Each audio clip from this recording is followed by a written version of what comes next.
Sabe, quando a gente olha para uma daquelas imensas catedrais antigas, ou até um arranha-céu moderno, né? A primeira coisa que captura o nosso olhar é quase sempre a superfície. Aham, a fachada de vidro espelhado, os vitrais. Exato. É a decoração majestosa, as gárgolas lá no telhado. A nossa tendência natural é ficar totalmente deslumbrada com o acabamento estético, visível da coisa. O que faz todo sentido. Do ponto de vista cognitivo mesmo, nosso cérebro foca no padrão visual final, a gente admira a pele da construção porque é a parte com a qual a gente interage ali no dia a dia, né? Mas a grande verdade é que por trás de todo aquele mármore polido, daquelas janelas brilhantes, existe um esqueleto invisível. Uma estrutura imensa de vigas de aço ou tipo fundações de pedra que foi milimetricamente calculada. Com certeza. E o detalhe implacável aí é que se essa fundação falhar, o prédio inteiro desaba. Não importa o quão bela ou genial seja a pintura na parede do saguão. Nossa, sim. É uma arquitetura oculta. A imensa maioria das pessoas caminha por esses prédios a vida inteira, trabalha neles, mora neles, sem nunca enxergar as vigas que mantêm tudo de pé. Apenas os arquitetos e os engenheiros entram ali no ambiente e conseguem ver, na mente deles o raio-x daquela sustentação. E o nosso objetivo com a nossa imersão de hoje é justamente colocar esses óculos de raio-x, mas não para olhar para obras de cimento e tijolo, e sim para a arquitetura das histórias. O material que a gente tem em mãos hoje é o conteúdo, riquíssimo e denso do livro A Jornada do Escritor, de Christopher Vogler. Sim, que inclusive tem uma edição maravilhosa, com tradução e prefácio da Ana Maria Machado, vale muito mencionar. Total.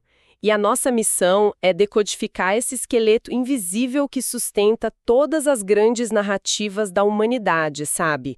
Desde os mitos gregos até os maiores blockbusters do cinema atual. Entender os 12 estágios da jornada do herói e os 7 arquétipos. Animada para isso. E para começar a entender essa estrutura toda, a gente precisa ir direto à raiz da coisa. Porque não estamos falando apenas de um manual de roteiro criado, para vender ingresso de cinema. As bases dessa teoria vêm de um trabalho assim monumental do mitólogo Joseph Campbell e também da psicologia analítica de Carl Jung. Jung, que trouxe aquela ideia revolucionária do inconsciente coletivo, né? Isso, exatamente. Ele sugeriu que esses padrões narrativos não são invenções aleatórias de roteiristas espertos. Eles são, na verdade, expressões da nossa própria biologia. Tipo impressões digitais da psique humana. Impressões que se repetem de forma idêntica em sonhos, em lendas indígenas, mitos aborígenes, religiões ao redor de todo mundo. Ok, vamos destrinchar isso com cuidado, porque antes da gente mergulhar nas peças e nos movimentos desse tabuleiro, o próprio Vogler faz um alerta vital logo no início do texto. Sim, o aviso sobre a forma. Isso. Ele enfatiza que o que a gente está prestes a debater aqui é uma forma e não uma fórmula. E a diferença entre essas duas palavras muda o jogo todo. Totalmente, porque se alguém tenta usar a jornada do herói como uma fórmula rígida, daquelas de preencher lacunas, sabe? O resultado é um clichê insuportável. É tipo o projeto arquitetônico daquela casa que a gente falou. A fundação estrutural, o cimento, é a mesma em qualquer lugar do mundo porque as leis da física não mudam, né? A gravidade tá aí. A base tem que ser sólida. Mas a fachada, o telhado, a grossura das paredes, isso tudo muda drasticamente dependendo do clima, da cultura local. A verdadeira arte mora em conhecer esse padrão invisível justamente para saber a melhor maneira de subverter ele. E se conectarmos isso ao quadro geral, essa distinção entre forma e fórmula explica perfeitamente por que rejeitar a estrutura do mito, com medo de soar muito comercial, é um erro tremendo. Com certeza, porque um mito não diz o que escrever, né? Exato, ele não dita o conteúdo. Ele não diz se o protagonista deve usar uma espada mágica ou um laptop de última geração. O mito apenas mapeia como a mente humana processa uma transformação profunda, como ela lida com crises. Ele capta a jornada da alma pela vida, O nascimento, o crescimento, o declínio. Sim, é um mapa de resolução de conflitos da nossa espécie. Isso me leva a uma das partes que eu achei mais intrigantes no material, que é a discussão sobre o imperialismo cultural e aquelas culturas que o autor chama de herófobas. Ah, sim, o medo do herói. Porque se a fundação é universal, a forma como cada país decora essa fundação diz muito sobre os traumas daquela sociedade. Os americanos, por exemplo, adoram aquele herói clássico impecável que chama a responsabilidade no peito. O que é bem diferente do que acontece em outros lugares.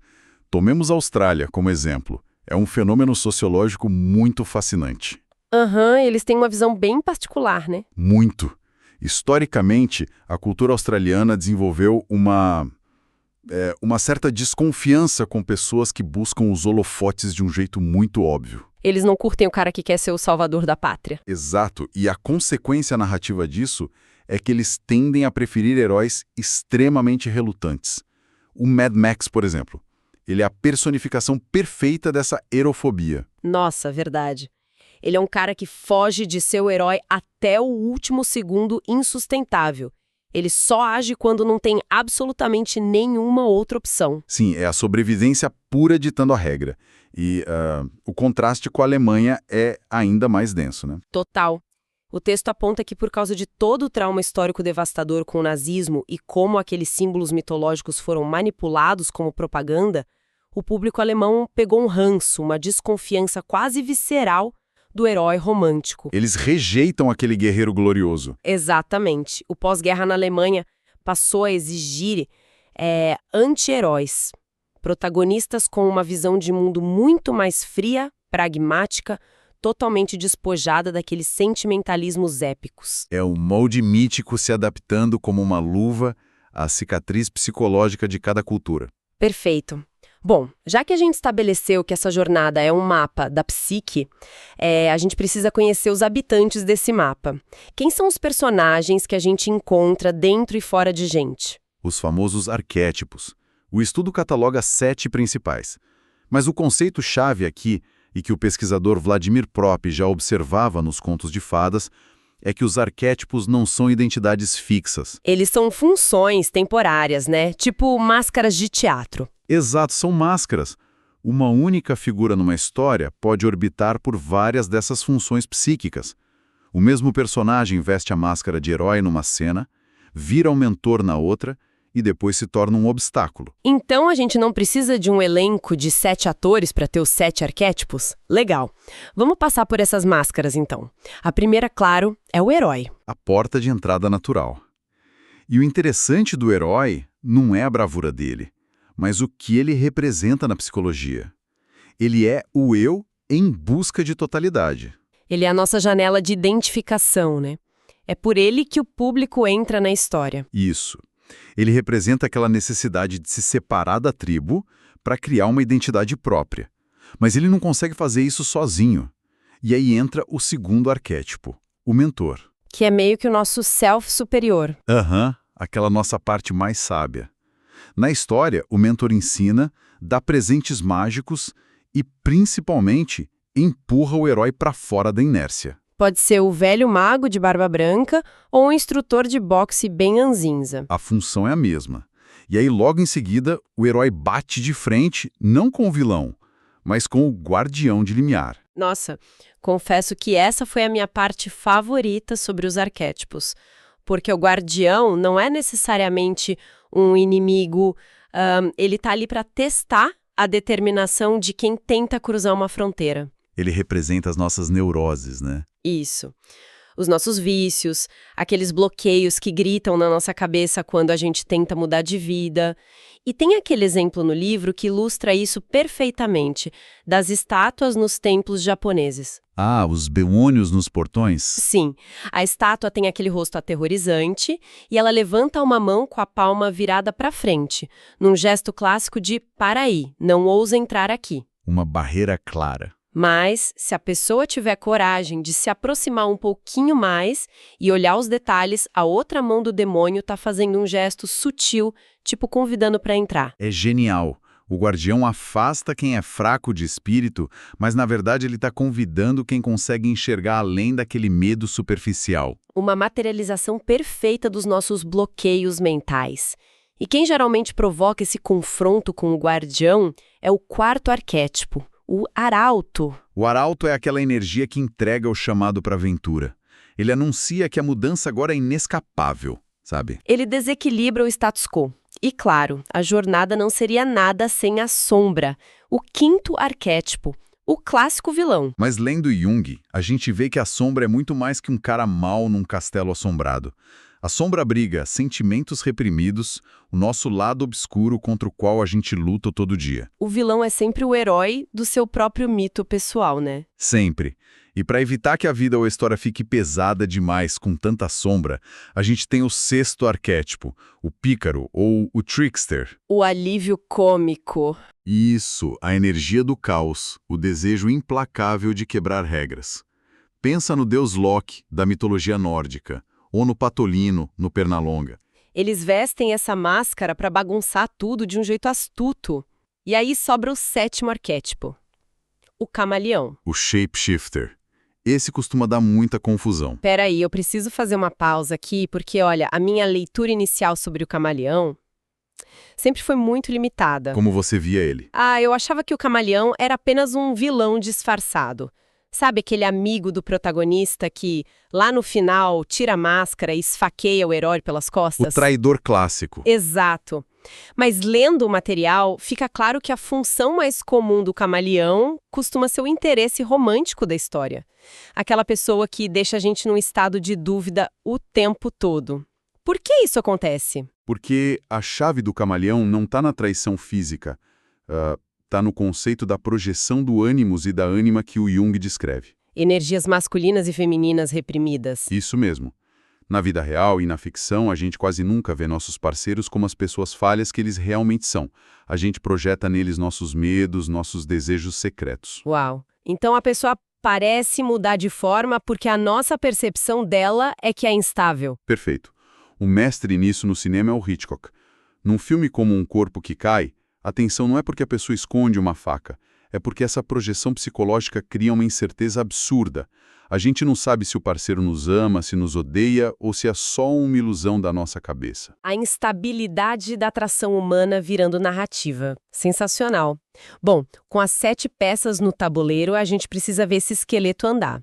O primeiro ato da jornada cobre os 5 primeiros estágios, começando com o mundo comum.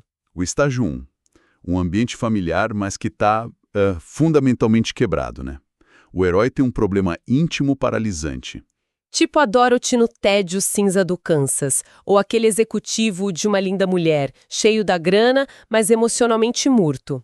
E essa instabilidade atrai o estágio 2, o chamado aventura. Sim, um evento externo irrompe. Um acidente, um arauto trazendo uma mensagem. O equilíbrio instável entra em colapso. E a nossa vontade é que o herói já saia correndo para resolver. Mas a estrutura exige o estágio 3, a recusa do chamado. O herói reluta, o medo bate forte. O que é fascinante aqui é que muita gente acha essa recusa irritante, mas ela é a engrenagem vital para criar empatia. Verdade. Porque se ele aceitasse de cara, ele pareceria um sociopata sem noção do perigo. Exato. Sem o medo ou a recusa, as consequências daquele desafio não parecem reais, nem para o herói, nem para quem está acompanhando. O herói tem que ter algo a perder. E é essa paralisia de medo que torna o estágio 4 vital, o encontro com o mentor. O herói recebe um empurrão, uma ferramenta e ganha confiança para o estágio 5. A travessia do primeiro limiar. O fim do primeiro ato. E olha, onde a coisa fica realmente interessante é como o Vogler descreve isso. Ele tem uma analogia genial que ele usava lá na Disney. Ele compara essa travessia do limiar com um avião decolando. Como assim? Os 4 primeiros estágios são a preparação, né? Comprar passagem, fazer o check-in, taxiar pela pista. Mas a travessia do primeiro limiar é aquele milissegundo exato em que as rodas saem do chão. O ponto de não retorno. Isso. A partir dali, você está voando. A gravidade é outra. Não dá mais para simplesmente abrir a porta e voltar para casa. Tem que lidar com as regras do ar. E aí a gente entra numa zona de turbulência braba. O segundo ato, que vai do estágio 6 ao 9. A jornada entra em um mundo desconhecido. Imediatamente temos o estágio 6. Testes, aliados e inimigos. Aquela fase de bar, de descobrir quem é quem nesse mundo novo. Cenas de travar conhecimento para mapear o terreno, tudo preparando para o estágio 7, a aproximação da caverna oculta. Aquele planejamento tenso, o medo espreitando nos portões do esconderijo da sombra. E aí, despencamos no estágio 8, a provação. A grande crise central, que geralmente rola bem no meio da história. É o coração das trevas, onde o herói encara seu maior medo e sofre aquela morte do ego. É o momento mais sombrio. E se ele sobrevive, ele ganha o direito ao estágio 9, a recompensa ou apanhando a espada.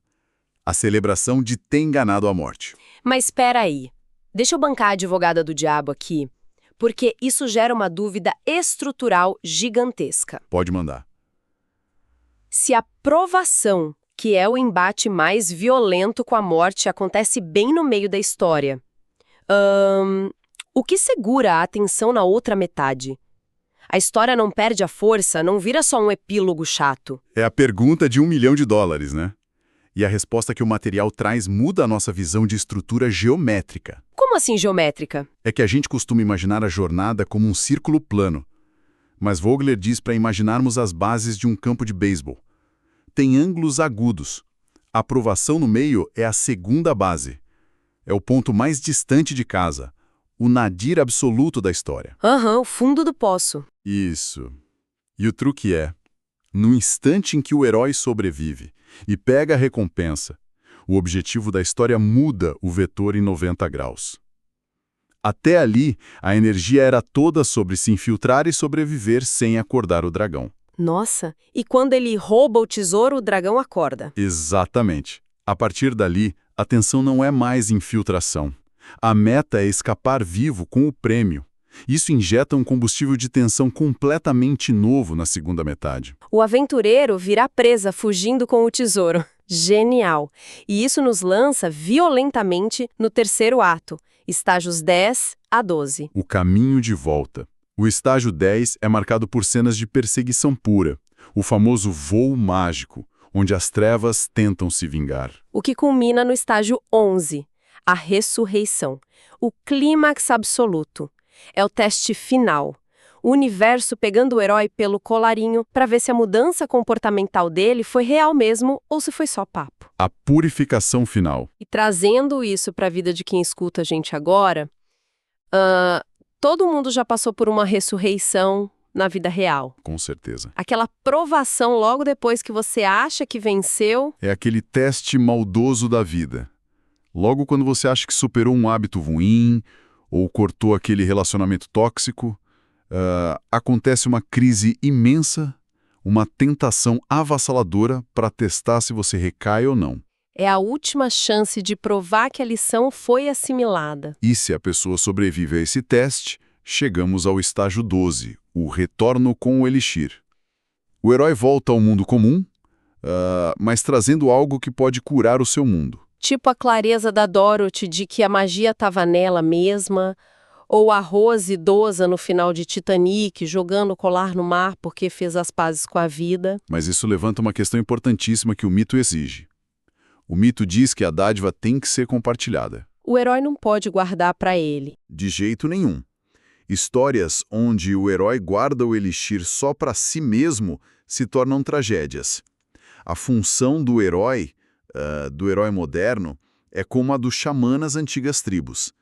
Ele tem que descer às profundezas, pegar a cura, sobreviver ao retorno e trazer essa história para curar a tribo inteira. Nossa, um resgate coletivo.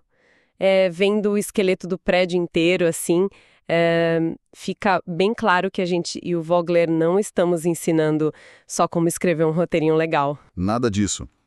Histórias como Pulp Fiction ou Tudo ou Nada, Star Wars, são só manifestações artísticas disso tudo. A jornada é um espelho gigantesco. É a jornada psicológica de nascer, lidar com nossos vícios ali nos Guardiões, nossas omissões na sombra, integrar a instabilidade do camaleão e crescer como seres humanos. É o processo de individuação puro, documentado em 12 passos. Total. E para a gente encerrar o nosso papo de hoje, eu queria jogar uma reflexão provocativa, baseada numa consequência sombria desse mito que o autor menciona. Qual seria? O texto revela que se o herói não conquista ou se recusa a trazer o Elixir de volta para o mundo comum, ele está fadado a repetir a aventura inteira. Ele fica preso num loop. Exato. Fica a provocação para todo mundo que acompanha a gente.